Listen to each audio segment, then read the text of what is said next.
in the global war on terrorism. Today, terrorism is threatening the very roots and fabric of Pakistan's nationhood. More tragically, terrorism is Pakistan draws its justification from the very faith which provides the country its ideological basis. The major causes of terrorism in Pakistan are political instability, economic conditions, standard of living and religious extremism.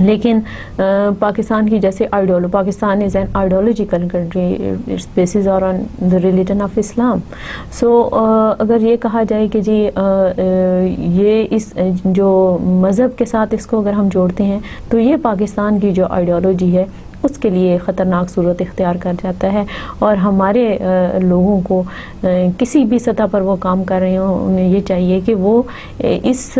خیال کو جو ہے وہ مکمل طور پر رد کریں اور لوگوں کو یہ بتائیں کہ دہشت گردی جو ہے اس کا کسی بھی مذہب اور کسی بھی معاشرے یا کسی بھی قومیت کے ساتھ تعلق نہیں ہوتا. اگر کوئی شخص جارحیت پر اتر آتا ہے، اگر کوئی شخص کسی بھی انتہائی قدم پر اتر آتا ہے تو اس کو نہ کوئی مذہب روک سکتا ہے، نہ کوئی معاشرہ روک سکتا ہے، نہ کوئی تہذیب روک سکتی ہے. تو اس لحاظ سے ٹیررزم جو ہے اس وقت پاکستان کے لیے ایک اس طرح کا مسئلہ بنا ہوا ہے جو کہ جس میں کہ پاکستان کو اپنا امیج بہتر کرنے کے ساتھ ساتھ اس پر ایک مربوط طریقے سے تسلسل کے ساتھ اپنے پالیسی بنانے کی ضرورت ہے، جس سے کہ پاکستان جو ہے وہ اس مسئلے سے نجات حاصل کرے. اسی طرح سے جو نجات حاصل کرنے کے بارے میں جب ہم غور کرتے ہیں تو سب سے پہلے ہمیں یہ دیکھنا پڑتا ہے کہ آخر اس مسئلے کی شروعات کیسے ہوئی یا اس کی بنیادی وجوہات کون سی ہیں. اس میں جیسے کہ میں نے آپ کو بتایا کہ پولیٹیکل انسٹیبلٹی یا جو غیر مستحکم سیاست ہے یا غیر مستحکم سیاسی صورتحال ہے پاکستان کے اندر، ایک تو وہ وجہ ہے. دوسرا اکنامک کنڈیشنز ہیں. پاکستان میں غربت جو ہے وہ بہت زیادہ ہے، اور غریب ہونے کی وجہ سے لوگ جو ہیں ان کے پاس روزگار نہیں ہے. اور پاکستان کے اندر ایسے بہت سی ایجنسیز اور بہت سی عالمی طاقتیں اور قوتیں کام کر رہی ہیں جو پاکستان کے خلاف ہیں، جو اسلام کے خلاف ہیں، اور اپنی دولت کے بلبوتے پہ وہ یہاں کے لوگوں کو بڑی جلدی اپنی جال میں پھنسا لیتے ہیں. اور اس طرح سے یہ جو اکنامک کنڈیشن ہے وہ دہشت گردی کے حوالے سے ایک پاکستان کی جو خراب معیشت ہے، خراب معاشی حالات ہیں، وہ ایک دہشت گردی کے مسئلہ جو ہے اس کی ایک وجہ بن جاتے ہیں. اسی طرح سے اسٹینڈرڈ آف لیونگ، پاکستان میں زیادہ تر لوگوں کا معیار زندگی، بنیادی سہولتیں بھی لوگوں کو دستیاب نہیں ہیں، اور اعلیٰ معیار زندگی تو چند لوگوں کو، چند مخصوص طبقوں کو اور ایسی کلاس کو میسر ہے جس کی تعداد بہت ہی محدود ہے. اسی طرح سے جو ریلیجس ایکسٹریمزم ہے، مذہبی انتہا پسندی، یہ بھی اس مسئلے کی ایک وجہ ہے. کیونکہ اگر ہم مذہب اسلام کو دیکھیں تو اس کے جو طور طریقے ہیں، اس کے جو ٹریڈیشنز ہیں، اس کے جو ایمانیات ہیں، اس کے جو معاملات ہیں جو قرآن پاک میں لکھے ہوئے ہیں، اور اس کی جو بلیفز ہیں، ورشپس ہیں، ان پہ عمل کرنا بہت آسان ہے، بہت سادہ ہے. لیکن ہمارے ہاں جو کہ مختلف گروپس بنے ہوئے ہیں یا مختلف فرقے بنے ہوئے ہیں، ان کی وجہ سے لوگوں میں، مسلمانوں کے اپنے اندر جو ہے وہ اتحاد اور یگانگت نہیں ہے. اور بہت سارے اس میں سے ایسے گروہ ہیں جو کہ ایک دوسرے کے ہی بہت زیادہ خلاف ہیں، اور اس انتہا پسندی کی وجہ سے، اس مذہبی انتہا پسندی کی وجہ سے جو ہے وہ دہشت گردی کے مسئلے کو جو ہے یہاں پر دن بدن جو ہے یہ پھیلتا جا رہا ہے، اور اس کو قابو میں لانا مشکل ہو گیا ہے. اسی طرح سے terrorism is a direct outcome of poverty. Terrorism in Pakistan has become a major and highly destructive occurrence in recent years. The whole world looks at Pakistan as a victim of terrorist activities. یہاں پر میں نے جس مسئلے کی نشاندہی کی ہے اس میں یہ ہے کہ گزشتہ چند برس سے پاکستان کا جو امیج ہے وہ ٹیررزم کے حوالے سے، یا پاکستان کے بارے میں جو انٹرنیشنل میڈیا میں یا انٹرنیشنل کمیونٹی کے اندر جو بات کی جاتی ہے وہ بہت ہی کسی سے ڈھکی چھپی نہیں. اور اس حوالے سے جو یہ بات بتانا انٹرنیشنل کمیونٹی کو، it is very important to tell international community that Pakistan is not the land of terrorist. Pakistan is the victim of terrorist. So this is important to declare this to international community, because it's very important, and main reason being an exploitation through the religious leaders and reaction of the military operations both internally as well as externally. اسی طرح سے the post 9/11 war on terrorism in Pakistan has had two principal elements: the government's battle with jihadi groups banned after the attacks in New York, and the US quest of Al-Qaeda, usually but not always in cooperation with Pakistani forces. اب یہ دیکھیں کہ جس وقت یہ جو دہشت گردی کا مسئلہ ہے، اس کے جو آغاز کے بارے میں اگر ہم اس پہ غور کریں تو جس وقت روسی جارحیت کا ارتکاب ہوا افغانستان کے اندر، اور وہاں پر اس جارحیت کے خلاف وہاں کے لوگوں نے مزاحمت کی اور جن کو مجاہدین کہا گیا، ان مجاہدین کی سپورٹ کے لیے امریکہ، برطانیہ، فرانس اور دوسرے مغربی ممالک اور سعودی عربیہ، مسلمان ممالک نے بھی ان مجاہدین کی مدد کی، ان کو اسلحہ فراہم کیا، ان کو ہر طرح کی سہولتیں دیں. جب رشیا جو ہے اس نے اپنی فوجیں واپس بلا لیں تو وہاں پر جو صورتحال پیش آئی، اس کے بعد فوری طور پہ یہ ان طاقتوں کا جو تھا انٹرسٹ اس علاقے میں ختم ہو گیا، اور اس انٹرسٹ کے ختم ہونے کی وجہ سے ان لوگوں کو جو کہ اب جن کا ایک مائنڈ سیٹ بن چکا تھا، کیونکہ انٹینشنلی جو ایک کانسیپٹ آف جہاد ہے that was promoted in those days, اور اس کانسیپٹ کو پھر یا اس پروجیکٹ کو پھر پراپرلی وائنڈ اپ نہیں کیا گیا، اور پھر جو وہاں کے جو اپنے افغانستان کے اندر تو حالات ابھی تک بھی قابو میں نہیں ہیں، اور وہاں پہ مسلسل ایک انتشار کی سی کیفیت ہے. لیکن 9/11 کا جب واقعہ پیش آیا تو خاص طور پہ اس واقعے کے بعد جو القاعدہ اور اس کے جو لیڈرشپ تھی اس کے تلاش کے لیے امریکہ نے اور نیٹو فورسز نے افغانستان پر حملہ کیا، اور اس کے ساتھ ہی پاکستان سے اس سلسلے میں تعاون چاہا. پاکستان کیونکہ اپنے آپ کو ایک عالمی برادری میں ایک پرامن ملک کی حیثیت سے تسلیم کروانا چاہتا تھا اور چاہتا ہے، تو اس سلسلے میں پاکستان نے اس وجہ سے امریکہ کا بھرپور ساتھ دیا. In 2004, the Pakistan Army launched the chase of Al-Qaeda's members in the mountainous area of Waziristan on the Afghan border, and clashes there erupted into a low-level conflict with Islamic militants and local tribesmen, sparking the Waziristan war, and terrorist attacks staged in Pakistan have killed over 35,000 people. آپ اس بات سے اندازہ کر سکتے ہیں کہ 2001 میں 9/11 کا واقعہ پیش آیا، اور 2004 تک پاکستان نے اپنے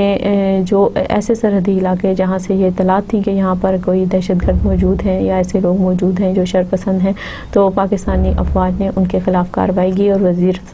وزیرستان آپریشن جو ہے جس کو آپ نے خبروں میں بھی سنا ہوگا، آپ اس نام سے بھی واقف ہوں گے،